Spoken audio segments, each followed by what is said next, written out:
April மாதம் 1ஆம் தேதி 2026 ஆண்டு இந்த ஊடகத்தின் மூலமாக உங்களை சந்திப்பதிலே மிக்க மகிழ்ச்சி அடைகிறேன். தேவனுடைய வார்த்தை நாளிலே கேட்டு மகிழுங்கள். கர்த்தர் பெரிய காரியம் செய்வார். நெஞ்சத்திலே தூய்மை உண்டோ, இயேசு வருகின்றார். ஒருங்குண்டு நெஞ்சத்தை இயேசு அழைக்கின்றார். நெஞ்சத்திலே தூய்மை உண்டோ, இயேசு வருகின்றார். ஒருங்குண்டு நெஞ்சத்தை இயேசு அழைக்கின்றார்.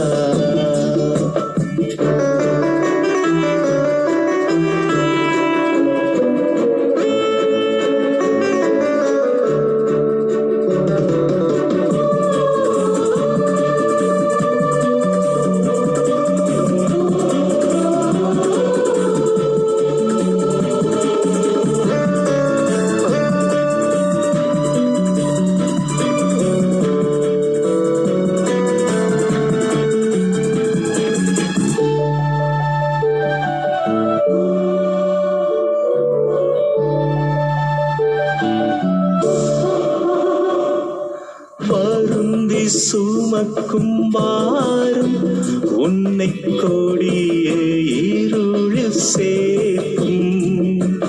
வருந்தி சுமக்கும் பாரம் உன்னை கொடிய இருளில் சேர்க்கும்.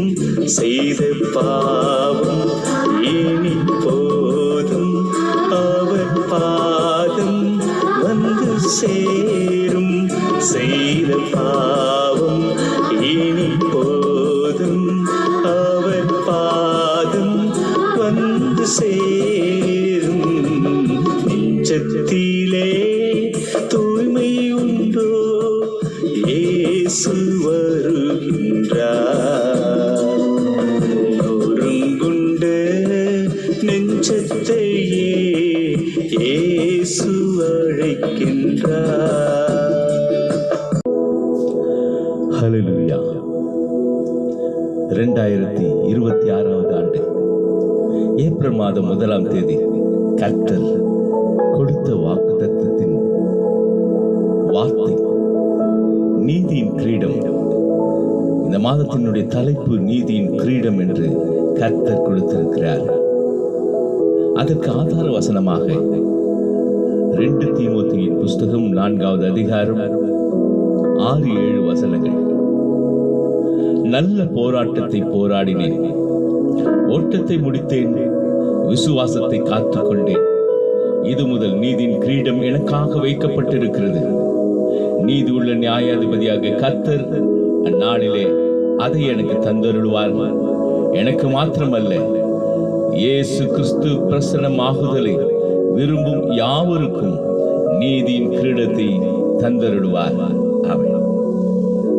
ஜெபிப்போம். நல்ல பிதாவே, இந்த வார்த்தை கேட்கிற ஒவ்வொருவரையும் பெயர் பெயராய் ஆசீர்வதியும். கடந்த மாதம் முழுவதுமாய் கண்ணின் கருமணி போல காத்தவர் இந்த ஏப்ரல் மாதத்தை கொடுத்து புதிய ஆசீர்வாதத்தோடு புதிய தேவைகள் எல்லாவற்றையும் சந்தித்து நீதியின் கிரீடத்தை பெற்றுக்கொள்ள தேவ கிருபை ஒத்தாசை தொடரட்டும். இயேசுவின் நாமத்தில் ஆமென். ஹல்லேலூயா. அன்பான தேவ பிள்ளைகளே, உங்கள் யாவருக்கும் உயிரோடு எழுந்த இயேசு ஆண்டவருடைய நாமத்தில் வாழ்த்துகிறேன். கர்த்தருடைய வருகை நாட்களிலே வளைகுடா நாடுகளிலே நடக்கிற போர் எத்தனை பரிதாபம். சிறு குழந்தைகள், பெற்றோர், போர் வீரர்கள் குடும்பம், எல்லா நாடுகளிலும் குண்டுவெடிப்பு. எங்கு பார்த்தாலும் போராட்டம், வறுமையின் போராட்டம், கடன் போராட்டம், ஏழைகளுக்கு போராட்டம், வாயோடு வயிற்றோடு போராட்டம்.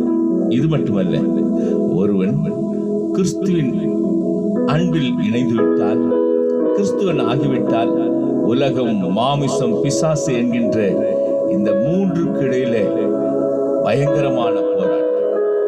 ஆனால் இந்த வசனத்தை எழுதின அப்போஸ்தலனாகிய பவுல் அடிகளார் தன்னுடைய நண்பனாகிய தீமோத்தேயுவுக்கு எழுதும்போது, நல்ல போராட்டத்தை போராடினேன், ஓட்டத்தை முடித்து விசுவாசத்தை காத்துக் கொள்ளுகிறவர்களுக்கு கர்த்தர் நீதியின் கிரீடத்தை கொடுக்கிறார் என்று.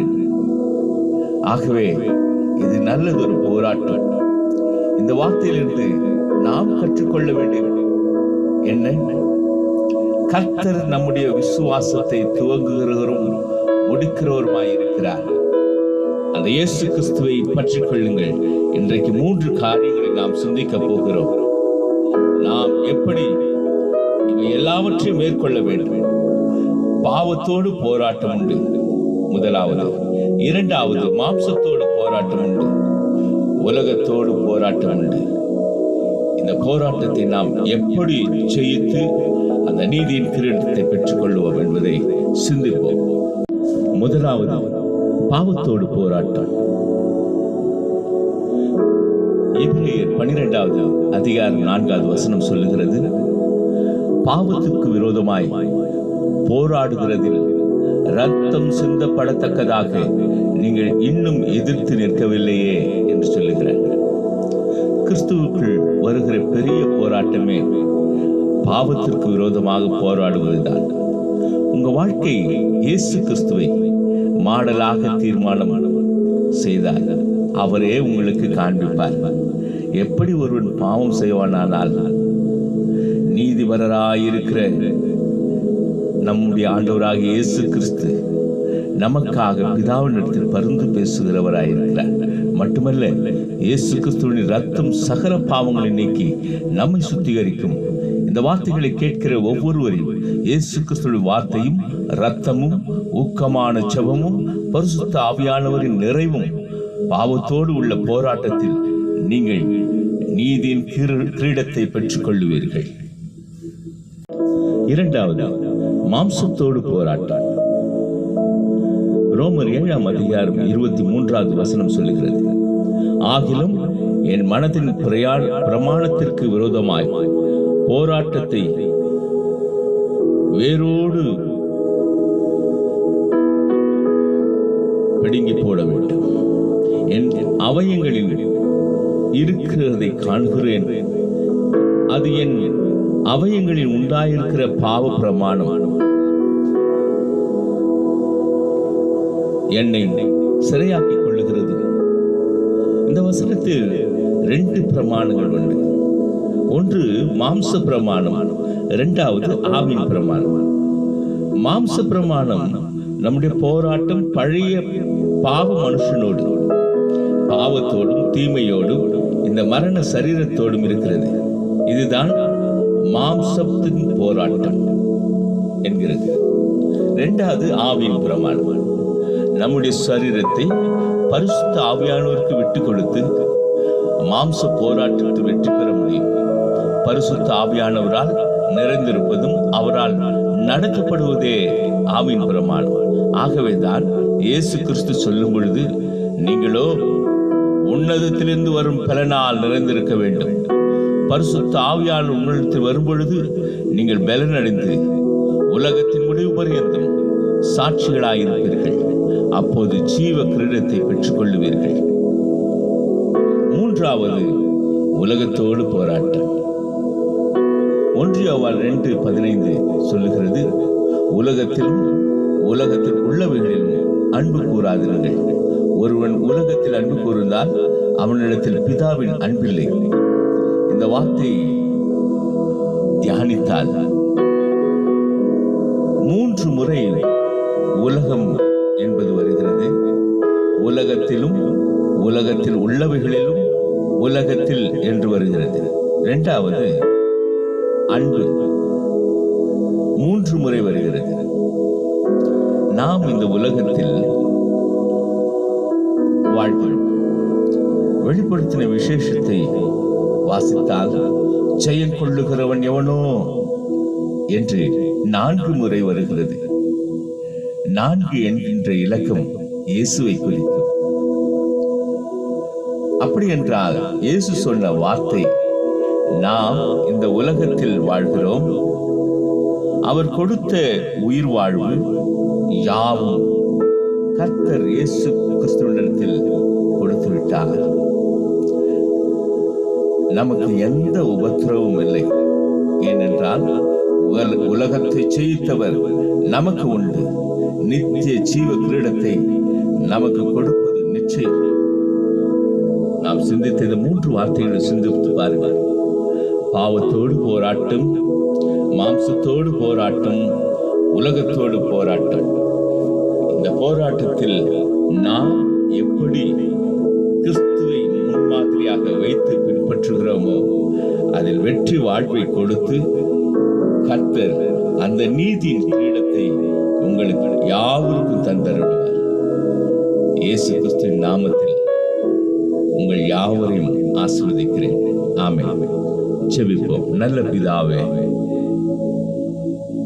இந்த நல்ல கால வேளையில இந்த மே மாதம் 1ஆம் தேதி தகப்பனே, இயேசு கிறிஸ்துவின் உயிர்த்தெழுந்த நாளை கொண்டாடுகிற ஒவ்வொருவரையும் தகப்பனே, உயிரோடு எழுந்த இயேசு கிறிஸ்து என்றைக்கும் மரிப்பதே இல்லை. அவர் நீதியின் கிரீடத்தை ஒவ்வொருவருக்கும் கொடுத்திருக்கிறார். அதை யாவற்றிலும் பிள்ளைகள் வார்த்தைகளை விசுவாசித்து அதையே பின்பற்றும் பொழுது பாவத்திலிருந்து ஒரு விடுதலை, மாம்சத்திலிருந்து ஒரு விடுதலை, உலகத்தோடு இருந்த விடுதலை பெற்று அந்த ஜீவ கிரீடத்தை பெற்றுக்கொள்ள தேவ கிருபை ஒத்தாசை தொடரட்டும்.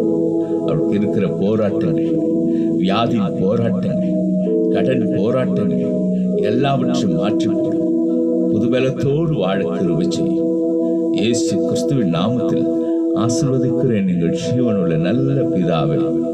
ஆமென். ஆமென்.